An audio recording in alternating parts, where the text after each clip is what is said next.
प्रभु जगन्नाथ देव जी का एक बहुत बड़े भक्त थे श्री माधव दास जी।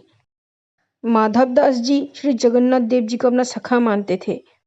इसीलिए जगन्नाथ जी भी साक्षात प्रकट होकर के माधव दास जी के साथ लीलाएं करते रहते थे। एक दिन की बात है, श्री जगन्नाथ देव जी मुंह को लटकाए हुए श्री माधव दास जी के पास आए। माधव दास जी बोले, प्रभु ये आपको क्या हो गया? आप अप्रसन्न दिखाई पड़ रहे हैं, कोई दुख है क्या आपको? प्रभु बोले, तुझे क्या बताऊं माधव, बहुत दिन बीत गए चोरी किए हुए। चोरी करने का बहुत मन हो रहा है।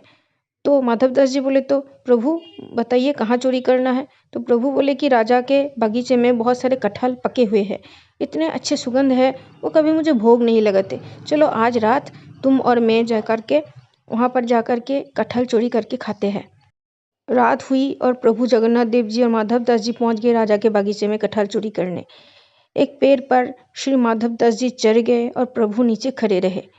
प्रभु को तो फिर भी चोरी करने की आदत है, किंतु माधव दास जी को चोरी का कुछ नहीं पता। माधव दास जी बोले, प्रभु कौन सा कटहल तोड़ूं, ये वाला कि वो वाला? इतने जोर से बोले कि प्रहरी जाग गए। प्रहरी को आते देख प्रभु तो दीवार कूदकर भाग गए, किंतु माधव दास जी को उन लोगों ने पकड़ लिया।